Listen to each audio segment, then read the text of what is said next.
So, welcome everyone for the next seminar on probability in stochastic process from USP. Today we have with us Iacobelli. He took his PhD at the University of Groningen, it's like that, the pronunciation, at Netherlands. And now he's professor at the Federal University of Rio de Janeiro. So welcome, Giulio, and thank you for accepting the invitation. Okay, good afternoon, everyone. Thank you, Aline, for the invitation and also for organizing these webinars that in peculiar times are quite handy. They keep company. So today I'm going to talk about a model of epidemics on networks based on random walks. And this is a joint work with Sebas Nir from Area Watt University in Edinburgh and Daniel Figueiredo from COPE Rio de Janeiro. And when we talk about epidemics on networks, actually, this model can model many different phenomena, not just the spread of an epidemics, but also the information diffusion on networks or rumor spreading, even fake news in social networks. So it's quite, the applicability of those models is quite big. And however, let's say when we talk about this epidemic model on networks, there are two main classes of models, depending on the role of the network. So for us in all this talk, network and graphs are synonymous. So for us, a network will have a set of vertices and a set of edges. Vertices will also be called nodes. Edge links are synonymous. Okay, so in the first class of models, what we have is that every node of the network corresponds to individuals, and the edges of the networks codify the channel of interaction. So who interacts with whom? And on top of that, we have the epidemics that consist in associating to every node of the network an epidemic state, for instance, S for susceptible and E for infected. And what happens is that, depending then on the model, the epidemic state of every node or every individuals in this class of models can change depending, for instance, on the epidemic state of the neighbors of a given node. Somehow the most classical example of epidemic models in this subclass is the contact process.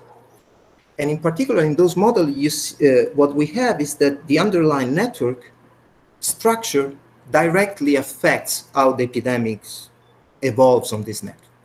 So in particular, a characteristic of this first class of models is that there is no mobility. So the individuals are fixed. They are just nodes of your network, and there is no mobility around. A different class of models, always epidemic models of networks, now associate to every node of your network is like just a location. It's a place in space, and the edges represent the possibility of moving from one location to another. If you have an edge, then you can move from the two locations connected with the edges, through the edges. Now what happens? On top of this structure, you have agents that can move around the network through the edges. And now the epidemic state is associated with those particular agents that moves around. In particular, every agent, for instance, can be infected or susceptible, and then you might have different rules for how the epidemic spreads. The simple one is that if an infected individual meets a susceptible one in a vertex, then the susceptible one will turn out to be infected as well. So in this second class of models, what we have is that the network structure first affects the agent mobility, and in turn, the agent mobility will affect how the epidemic spreads along the network. So in this talk, I'm gonna discuss a model on the second class, so will be a mobility model, and throughout the talk, for us, the underlying network will be a graph undirected finite, and connected. So undirected, every edge can be crossed in any direction, is finite, at least for the first part of the talk, and is connected in the sense that from any vertex, through a sequence of edges, you can reach any other vertex of the graph. We'll also need a technical assumption, and I will actually explicitly mention where this assumption enter the game. And this assumption is an assumption of symmetry of the graph, is a particular symmetry. And in particular, technically, we say, we ask that the underlying network is edge-transitive. So edge-transitive means that for any two edges of your graph, you can find an automorphism of the graph mapping one edge to the other. And of course, is an automorphism, so preserves all the other edges. Let's say intuitively, you might think of an edge-transitive graph as a graph in which if I take any edge will perceive the entire graph in the same way. So if I give you just an edge, you cannot distinguish in which part of the graph you are in. Okay? So that's as far as the underlying structure is concerned. And then we also need to define the mobility model that for us will be very simple. In particular, we will have agents moving on the graph according to independent and continuous time random walks. In particular, at every site, at every vertex, you have an exponential clock, a parameter lambda, and when this exponential clock rings, the random walk decides, chooses uniformly one of the neighbors of the current vertex. And this, throughout the talk, for any random walk will be an exponential random variable independent of the others, of parameter lambda, and lambda will be referred to as walking rate throughout the talk. So that's as far as the mobility is concerned. And now on top of this, we have the epidemic. And the epidemic we consider is an SIS, so which means that the agents, in our case, the random walks, can either be susceptible or infected, but also when they have contracted the disease, they can also recover. So they can come back to the state S. And in particular, the infection, so if a random walk is susceptible, the transition from state S to state I, it happens in a very simple way. If a susceptible random walk meets an infected random walk in a vertex, then it will contract the disease. On the other end, the recovery transition, so from infected to susceptible, this is independent of everything else, in particular also on the network structure, and it's just governed by IID random variable that are exponentially distributed according to a parameter gamma, which also throughout this talk will be referred to as recovery rate. Okay, so in this talk we'll focus on a very simple case, which is the case in which on your graph you have just two agents moving around according to independent continuous time random walks. And in particular, for every random walk, the state of the agent can be described by a pair, which gives you at any time t the epidemic state, which can either be susceptible or infected, and at the same time it gives you the vertex of the graph in which the corresponding random walk resides at time t. So W of t is always a vertex of your graph. Another important thing throughout the talk is that I will consider as an initial condition for this system the case in which the random walks are both infected and they start at the same vertex. Which vertex doesn't really matter due to the symmetry, as we will see. So you might also think that the initial vertex is chosen according to the stationary distribution of the graph, but it really doesn't matter. So here, the important thing is that the two random walks reside on the same vertex of the graph. And there are some random variables of interest which we actually we need to take account to study this model. And the first one is the meeting time. So the meeting time is simply defined as the first time in which the two random walks reside on the same vertex. Clearly, if I look at the distribution of this random variable according to condition on starting on the same vertex and being infected, this is nothing to say. It's 0 with probability 1. But there is a particular distribution which will be very important for us. And so not to carry the dependence on the initial distribution, I just encoded in a random variable. And this is what I call here the meeting time from distance 1, which essentially means that I'm interested in the distribution of this random variable when the two random walks are both infected and they start at distance 1. So they actually are in two different vertices that are connected by an edge. Okay? So it's really the graph distance that I'm considering in this situation. Okay?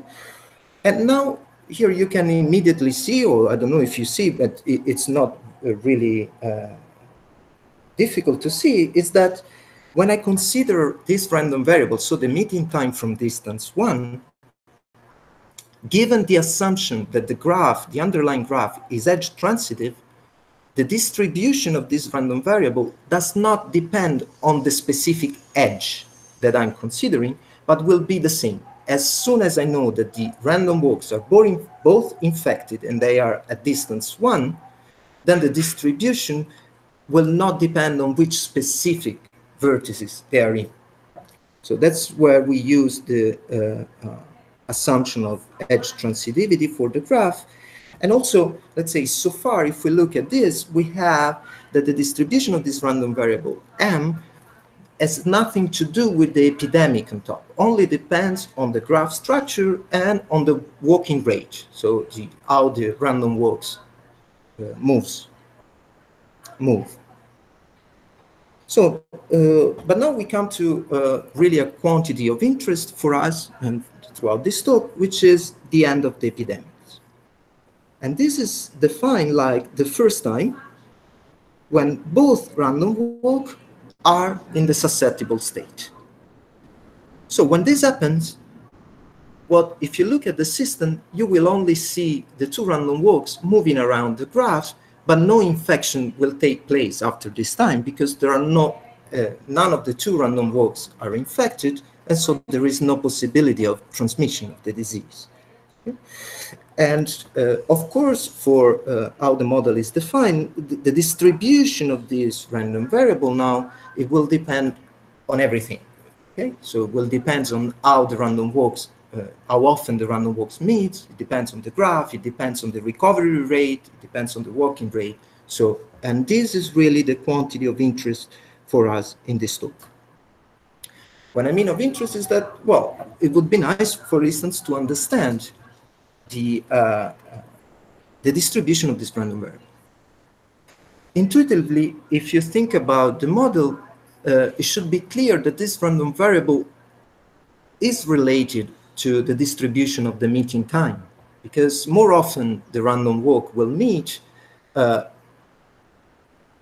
intuitively, larger is the chance that the epidemic will last, because at least if they meet, if one of them is still infected, both of them will be infected again, and basically the system will start as from initial condition.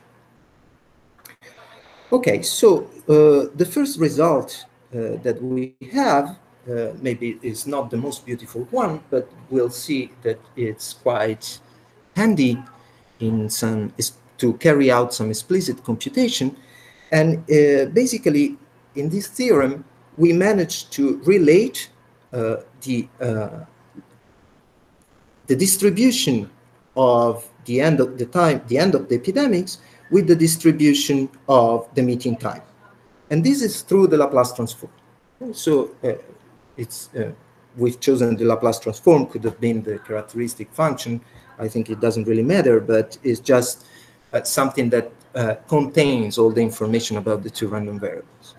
And in particular, here is important to notice is, and maybe this is not really extremely precise, at least from the point of view of the notation, that here, when we talk about the Laplace transform of this epidemic time, we are considering when the initial condition, the two random walks are both infected and in the same site. Well, whether when we talk about M, M was indeed defined as the first and the meeting time from distance 1, essentially this expectation is taken with respect to the situation in which the two random walks are both infected still, but they are at distance 1, so they are not in the same vertex.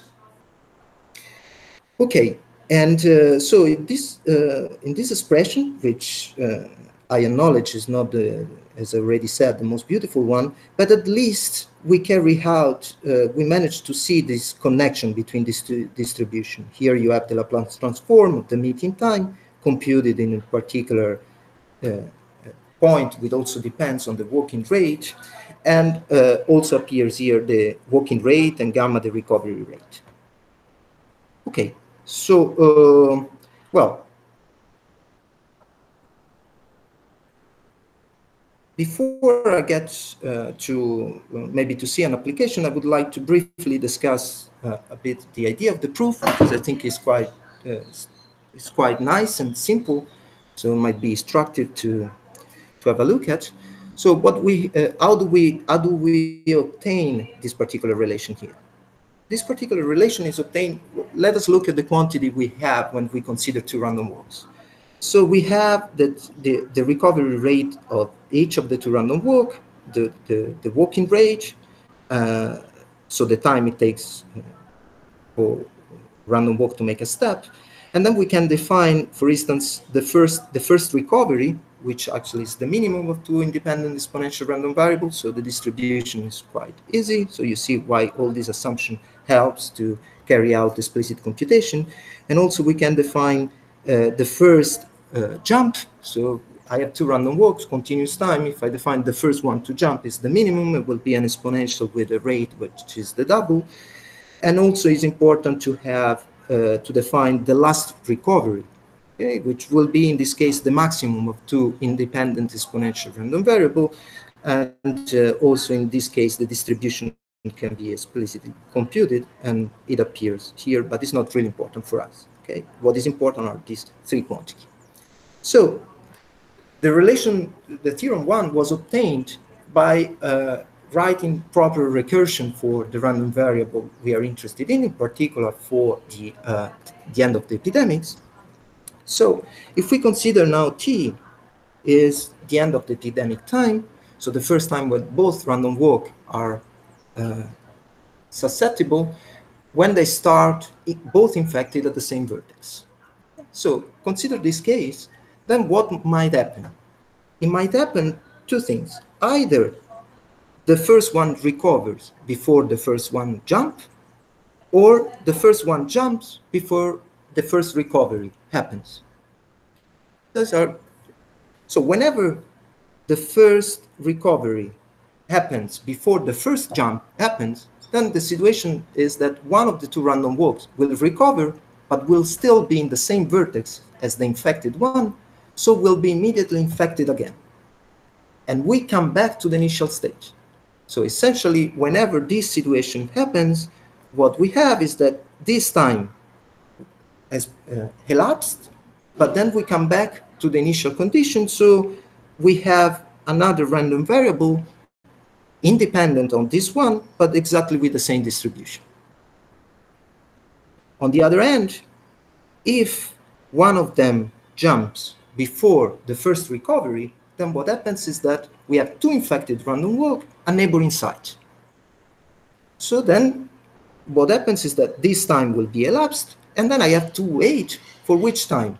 For the time for the end of the epidemics, now when two infected random walk starts at distance 1. Okay, so now to close it up, I need a recursion of this random variable here. And that's actually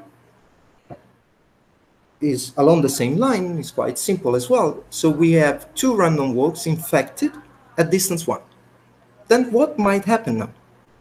It might happen that these random walks will meet before both of them recovers, or both of them recover before they meet.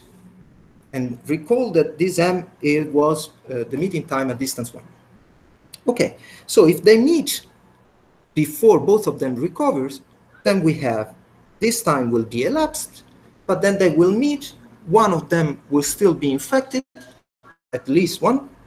So we come back to the initial stage in which you have two random walks infected in the same vertex. And then this will be a random variable independent of the other two, but identically distributed. On the other end, if both of them recovers before they meet, then after this time, the epidemic ends, because both of them recover before they meet. So using these two recursion on the random variables, you can obtain recursion on the corresponding Laplace transform. And well, now here I don't enter too much in details unless you are really interested. But essentially, this recursion can be solved, and then you obtain the expression we had for theorem 1, relating the Laplace transform of this random variable to the Laplace transform of m, taking into account the walking rate and the recovery rate, which actually are encoded in the distribution of this random variable here. Okay. Before going to some example, let me mention something that is handy when we are going to do some explicit computation, which is, well, if you think at the model, the meeting time is a continuous random variable, but at times it will be easier to look at a discrete random variable which is strictly related to this continuous random variable. In particular, you might define, look at the graph, the random walks are at distance 1, and you might look at the minimum number of steps. So really thinking about random walks at discrete, in discrete time, the minimum number of steps for this two random walk to meet. Given that every step is independent, is exponential, and the minimum is an exponential with parameter 2 lambda, then you have that the meeting time can be written as a random, as a sum of a random number of terms, which depends on n, which is a discrete random variable, and it counts the number of steps for the time each step takes. So, but this is not really important. That somehow, as a corollary of the theorem, you can relate the Laplace transform of the end of the epidemics to essentially the Laplace transform of this discrete random variable, computed at the proper time. This is just because it will be, as we will see in some example, much easier to carry out computation with the discrete random variable rather than directly with a continuous random variable m. Okay, so let us now jump to some of the second part of the talk, which gives shows that the theorem 1 can be handy to compute in some situation the distribution of the random variable t. To make sense of this, we actually need to consider, so far we were considering fixed graph, finite, but now we are going to consider sequence of increasing graphs. And of course, we have to guarantee that each of these graphs satisfies the assumption of being edge-transitive. And I will explain this somehow more precise later. So why do we want to look at the asymptotic behavior? Well, the first issue is that, of course, if you have the Laplace transform, although we don't have it really explicitly there, we just relate to the Laplace transform, it's, you can extract the information about the distribution of t, but usually you have to write this inversion formula, which I never learned. Apologize for that. And at times, maybe it's not even possible to compute it explicitly. And the other drawback, if you want, of looking at the finite graph is that in our case, for any fixed walking rate and recovery rate, the epidemic, the probability that the time to end the epidemic is finite is 1. But on the contrary, if we look at the asymptotic case, what we have is that we can identify proper regimes for the walking rate and the recovery rate for which we can explicitly compute the distribution of t. Clearly here we are a bit not really precise. What is this distribution of t? In particular, what will happen is that for any for a fixed size n of your graph, you will have a random variable which denotes the end of the epidemics on this graph of size n, the meeting time at distance 1 of this graph of size n, and also the number of steps for two random walks to meet when they start at distance 1 on this fixed graph of size n.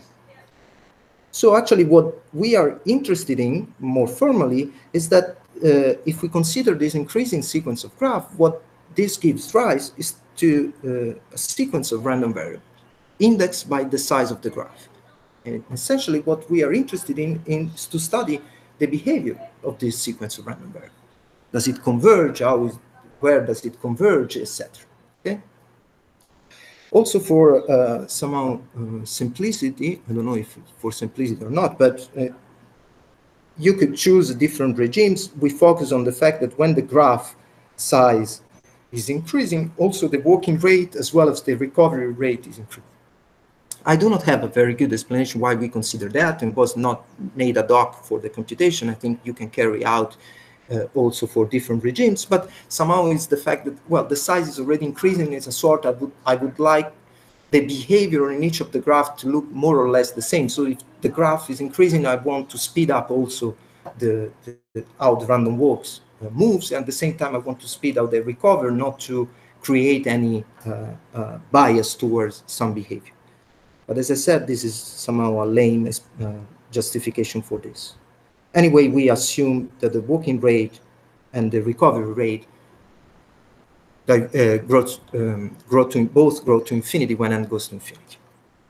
Okay, let me see. Let us give a concrete example to see how theorem 1 turns out to be handy in this asymptotic analysis of what we want to do. So for us, now we consider a complete graph on n vertices. So the complete graph is an edge-transitive graph. In particular, is also vertex-transitive, but it has a size n, and if I increase the number of n, it doesn't change this particular structure. It will still be an edge-transitive graph. And in particular, if you consider now the number of steps two random walks need to meet on a complete graph when they start at distance 1, so what happens is that you have your n vertices, they are all connected. I won't draw all the edges. And then you have the two random walks, distance 1, for instance, in here and in here. Then due to the fact that they have the same exponential clock, we know that with probability 1/2, one will jump first, and with probability 1/2 will be the other to jump first. This doesn't really matter. But when they jump, so let us assume that this is the first to jump, then it has probability of 1 over n minus 1 to go here, and it's probability n minus 2 over n minus 1 to move to a different vertex, for instance, this one. When this happens, due to the fact that it is a complete graph, we have exactly the same situation because there is an edge between these two. Okay, so essentially it's a geometric random variable of parameter 1 over n minus 1. Here I'm throwing away the minus 1 to keep computation easy, but it doesn't really matter in the asymptotic analysis. So the number of steps, the two random walks starting at distance 1 and two different vertices for a complete graph to meet is a geometric random variable of parameter 1 over n.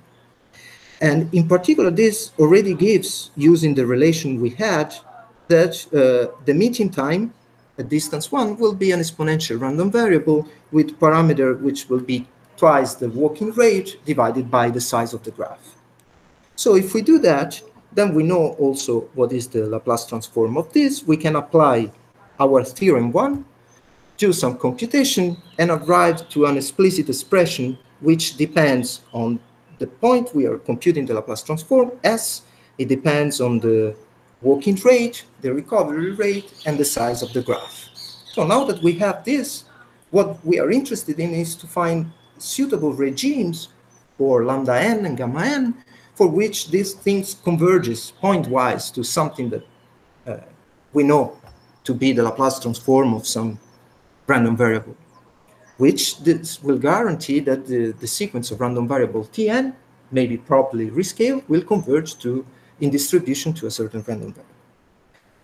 And the case we consider first, well, there are different cases you can consider, but let us look at a particular regime, which is equivalent to say that yes, n gamma n over lambda n, this goes to 0 when n goes to infinity, which means that the walking rate is much faster than the recovery rate, times is faster than the recovery rate, in particular is faster than the recovery rate times the size of your graph, which intuitively is telling us that, well, the random walk will walk so fast that then we'll meet before both of them recover. So it's just trying to give the epidemics a possibility to last. Okay, then if you work out a bit some details, you see that it appears a particular factor here, which allows you to say that if I take the Laplace transform of T of n, not on s, but on s rescaled by this factor, you have that converges when n goes to infinity to actually the Laplace transform of an exponential random variable of parameter 1, which essentially tells you that using this theorem, you can identify the right factor, scaling factor, for the sequence of random variable to converge to an exponential distribution. So, in particular, if we look at this, recall that we are in the regime where n gamma n over lambda n is going to 0 when n goes to infinity, and we also have that gamma n diverges plus infinity. So in this particular situation, when we have this convergence, we still have two different, we might have two different behaviors. In particular, Bn, which is just this factor here multiplied by gamma n, this could actually either go to infinity when n goes to infinity or to 0. And in both, in different regimes, we have a different behavior for the epidemic time. Okay, so, but maybe the most important things in here is that you can carry out explicit computation to determine what is the right scaling factor for the sequence of random variable to guarantee a converges in distribution to an exponential random variable. Also, some heuristic why this regime is interesting is that if you think carefully, we saw that n of n on a complete graph is a geometric random variable of parameter 1 over n. So if I divide this by n, I know that it will converge in distribution to an exponential random variable, which essentially means intuitively that on average, you need n steps on the complete graph for the two random walk to meet. But at the same time, you know that every step, on average, takes time 1 over lambda n, where lambda n is the walking rate.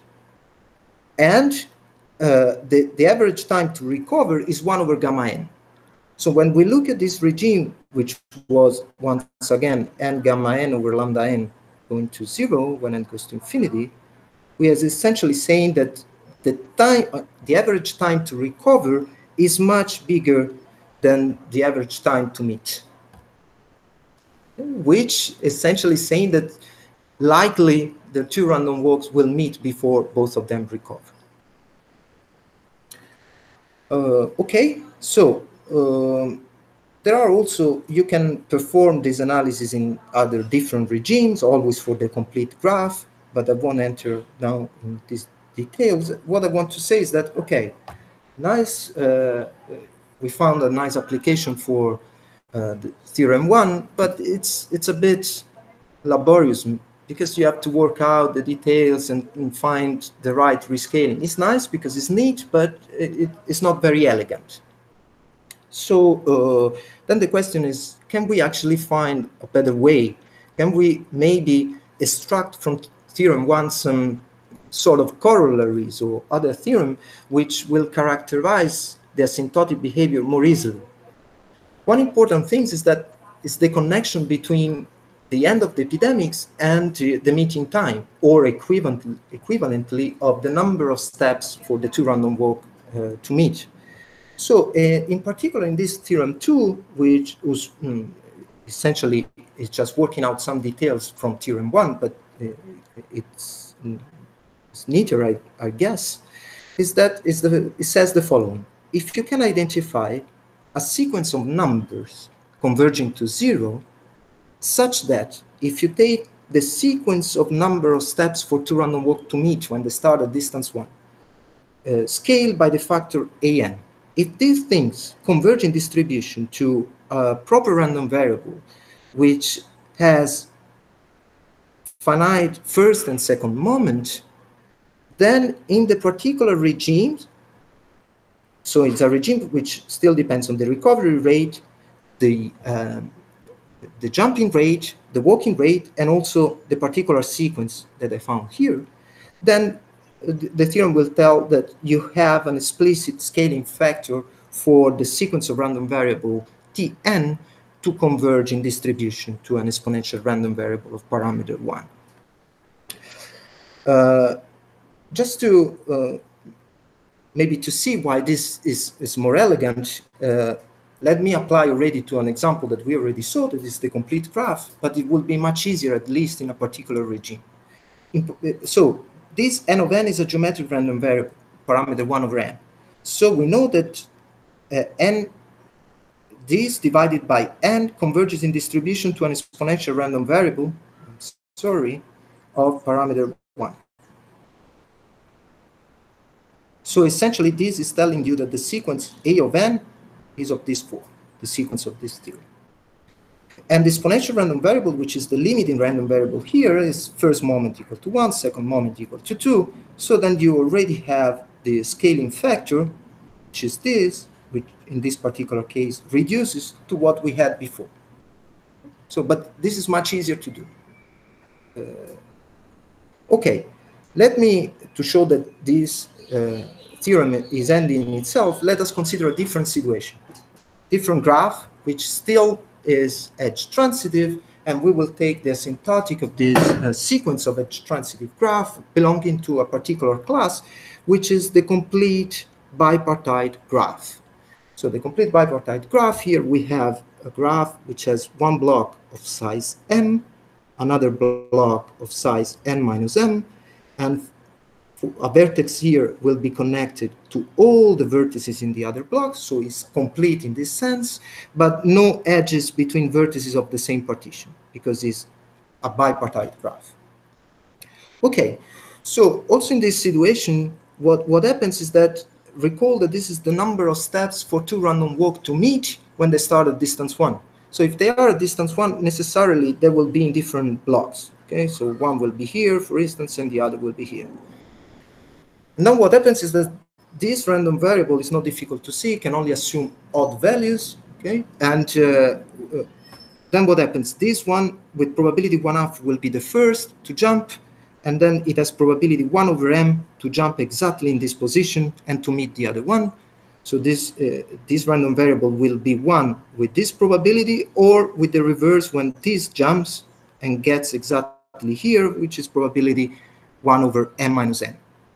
Okay, but these are just simple details. You can actually write a recursion for the number of steps on this complete bipartite graph, which turns out to be a recursion on the corresponding Laplace transform, which can be solved, and we have an explicit expression for the Laplace transform of the number of steps for two random walk to meet on the complete bipartite graph, where one block is size m and the other is size n minus n.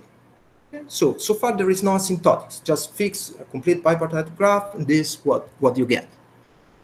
But actually now we are going to use, at least theorem 2 in part, to understand what happens to always the end of the epidemics, or the sequence of random variable describing the end of the epidemics on this sequence of graphs. And of course, when we do that, the first things we have to define properly is how do we grow this graph? This graph can grow in many different ways. Okay, so let me begin by choosing one particular way in which I get one block which was of size m, now is just alpha n, and the other block is 1 minus alpha n. And alpha is a parameter in 0, 1. So essentially, I'm telling you now that I will take the n growing to infinity, so both blocks, they grow with the same speed, linearly with n. And in this particular case, if you solve the Laplace transform that I gave you before, you see that it will depend on alpha, and analyzing the asymptotics or the pointwise limit, you see that actually if you rescale s by n in here, which essentially looking at this, you get that also here you have convergence to the Laplace transform of an exponential random variable whose parameter now depends on the alpha, which is the parameter of proportionality between the two blocks. And so if you think about theorem 2, this is saying that we identify the sequence of numbers converging to 0, which is still n to the minus 1. And so theorem 2 guarantees you that if you take this particular regime where the recovery rate, so when you take n gamma n over lambda n to 0, so still the walking rate much faster than the recovery rate, you can also here identify the proper scaling factor to have convergence of the rescaled sequence to an exponential random variable of parameter 1. Okay, but let's see that things can be even more interesting, because as I said, on the complete bipartite graph, you might have different ways to grow this complete bipartite graph.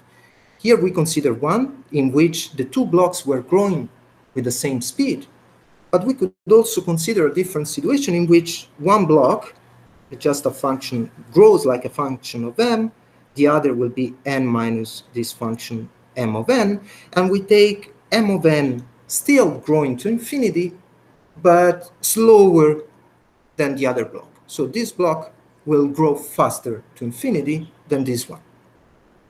And here we have always the complete bipartite graph.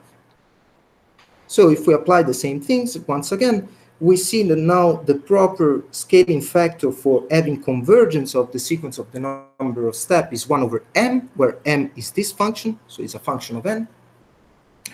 And so we can apply theorem 2 once again, where a of n, the sequence of number, now will be the function m of n. And you can identify also here the proper scaling factor, which will depend, once again, on the walking rate, recovery rate, and the m of n. This is the size of the block, which grows slower. Concrete examples of this situation, because this is quite general to say this condition here, you might think that one block grows, for instance, polylogarithmic with n, or it could also be a polynomial like n to 1/3 or square root of n. Then, of course, this particular speed of growing will appear here in the rescaling factor. Okay. Well, another way to grow the complete bipartite graph could be, well, let's take m, let's take n minus m, but let's keep m fixed. So only this block is growing to infinity, but still you will have a complete bipartite graph, so we'll still be edge-transitive, and we can carry out everything.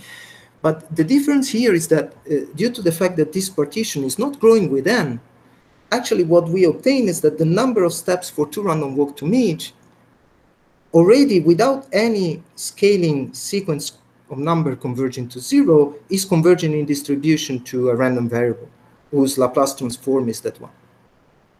So essentially we cannot apply theorem 2 as it is, because if I'm going to multiply this sequence of random variable by a sequence of number converging to 0, then I will have convergent to 0 in probability of the corresponding sequence of random variable. And actually it's related, the fact that this already converges is somehow related to the fact that the diameter of this graph doesn't change with n. But anyway, also here, always from theorem 1, doing some computation, you can actually recover the we can find a generalization of the theorem, which now we don't need any scaling factor on this sequence of random variable. So you have that this converges in distribution to a proper random variable with finite first and second moment. These are conditions that are important in order to get expansion for the corresponding Laplace transform. Okay? Just a technical issue, but anyway. So you get also here, you can identify the proper scaling factor to have convergence in distribution always to an exponential random variable of parameter 1. So essentially, all the theorem 1 in its also related formulation of in this talk called theorem 2 and 3 allows you in the asymptotic when you consider sequence of graph growing to infinity in a particular way to identify the scaling factor, which guarantees you that if you look at the sequence of random variable corresponding to the time, to the end of the epidemic, rescale by this proper factor, you will have convergence in distribution to an exponential random variable. Let's take a particular example of this situation is even when you consider, you take m equal to 1, so you will have a star graph in which you have one vertex here, n minus 1 here, n goes to infinity, so it's like really a star graph. And in this particular case, you will have that this factor will be 5/2, and you still get the dependence on the working rate and the recovery rate. Well, maybe here, just to say, maybe here I will be quite, I won't enter too much into details of this example. This is another class of graph with our edge-transitive, which is the cycle graph. So you have, let's say, n vertices here, and you have the two random walks, distance 1. You can write proper recursion for the number of steps they need to meet. And this recursion turns out into recursion for the Laplace transform, which you can solve, and you get actually that the sequence of random variable here will converge to a random variable whose Laplace transform is that one. It's not difficult, too much difficult to see that if you look at the time for them to meet when n goes to infinity, essentially if you look at the distance between the random walk, you have a simple random walk on the positive integers. When you want to know the first time to for the random walk to hit 0 when it starts from 1. So here, there is already something that it tells us that we are not able to use neither theorem 2 nor theorem 3. Why? Well, because if n of n, it's already converging in distribution to a certain random variable. So if I multiply by a sequence converging to 0, it will go to 0, not to a proper random variable. So I cannot apply the theorem 2. And also, the sequence itself already converging to a random variable, but this, the expectation of this random variable is infinite. So we cannot even apply theorem 2. But once again, you can go back to theorem 1, that is the most general possible, and you can carry out the details in there. This is quite tedious to do, but you can extract after some work the right rescaling to have convergence in distribution for the sequence of random variable. In this case, we'll converge to the random variable x, which is the first return time to the origin for a simple random walk on the positive integer. So I guess is a good time to stop. So thank you for your attention. Thank you, Giulloi. Anyone has a question? Sorry.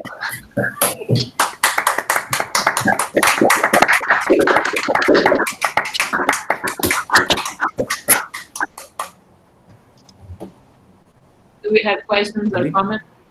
Oh, okay. May I have a question? Yes. do you, I mean, I don't know if you are interested in, but does it make sense for you in this situation? I mean, at least it sounds very interesting to me. In this situation of a fixed graph, but you start with one individual in each vertex. Mm-hmm. Everyone is in its home, and then they start moving. Could you expect to? Because that's like in the, you know, like as in the, it seems natural to consider this situation.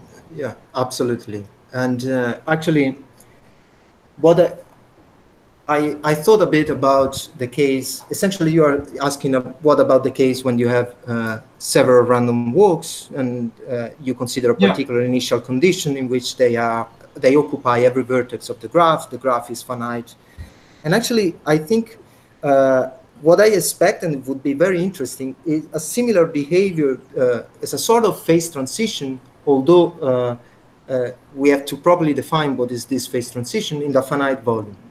So what I expect is that there will be some dependence on the number of random walks. So you are fixing the random walks one for every vertex, or you, for instance, allow a certain profile of random walks on any vertex? I mean, it could be that I keep one at each vertex and I just play with the rate of like as in the contact process. Then you might expect a phase transition as a situation where you, because what you have, it looks like that you might have a sort of metastable situation that these random walks, they see a quasi-stationary measure of the thing, and then the, you know, like as in the contact process, subcritical, you don't, when it's very small, very fast death, then you do not have time for metastability. But if it is the rate of recovery, because in your case, the rate of infection means when they meet, it's different. But now I start with a lot, so they start meeting a lot, and then get to some steady state, maybe. I don't know. That's actually an interesting question. So now I understood better what you were saying. It's not exactly what I've been thinking, although not without writing anything, that it was a sort of phase transition in the number of random walks. So you expect that if you, depending on the walking rate, recovery rate, maybe if you might have a phase transition on the number of initial random walks you put in the system, that somehow if this number is very big, then you expect the epidemics to last very long, where long it could actually be, I don't know, average, the expected time of this random variable is exponentially large in n, or for instance, if you start with a certain number of random walks below a certain threshold, then the epidemic will last only logarithmic in the size of the graph. But now you're suggesting a slightly different model. This sounds very interesting too, you know. This is actually what I've been thinking, because there is a similar transition for the contact process on finite graphs. So, which depends on the spectral ranges of the graph or the isoperimetric constant of the graph. You have this slow or very long lasting epidemic, so on a finite graph, so you know that eventually it disappears. But what you were saying, I think, is slightly different, and maybe it could be interesting to analyze, because now the size of the graph is fixed and gives you also fix the number of random walks. So in there you have less variables to deal with. You just want to identify the regime between recovery and walking for a fixed number of random walks. And I haven't thought about it, but it's interesting indeed.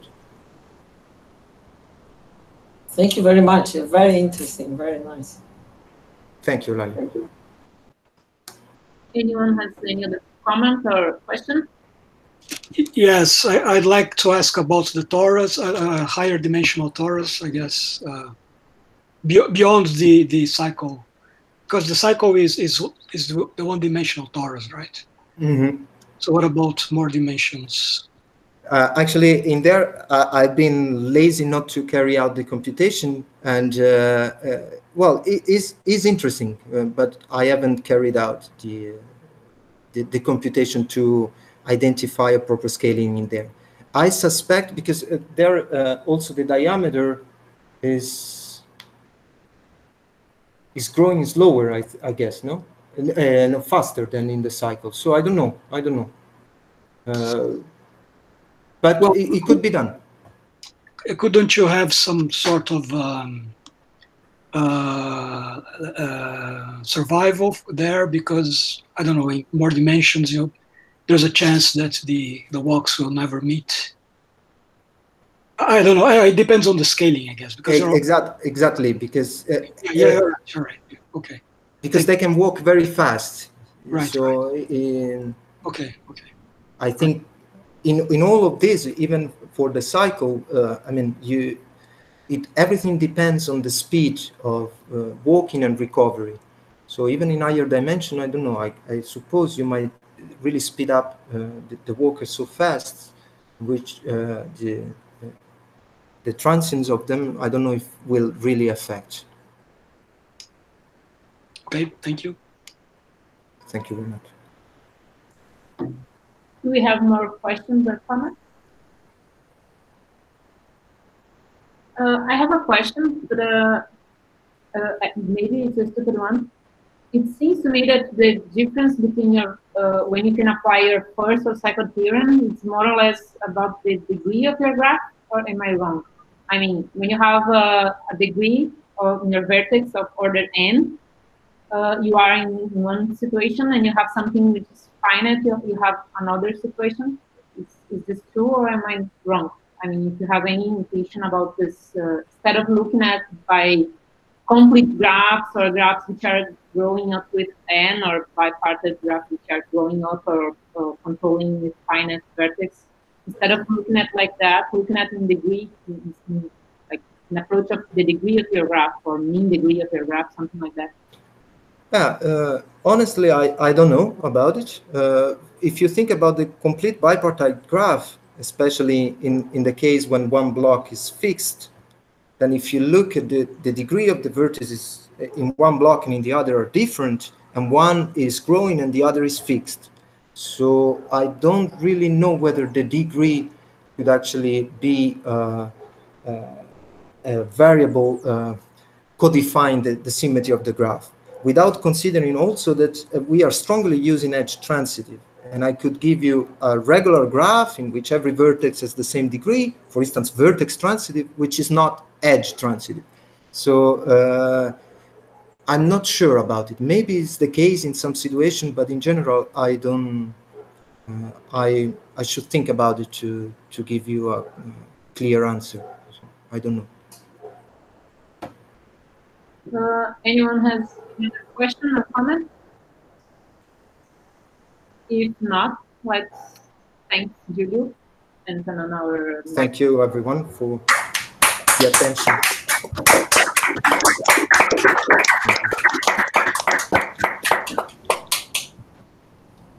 Should I stop here? Okay. Was okay, the sound and the things?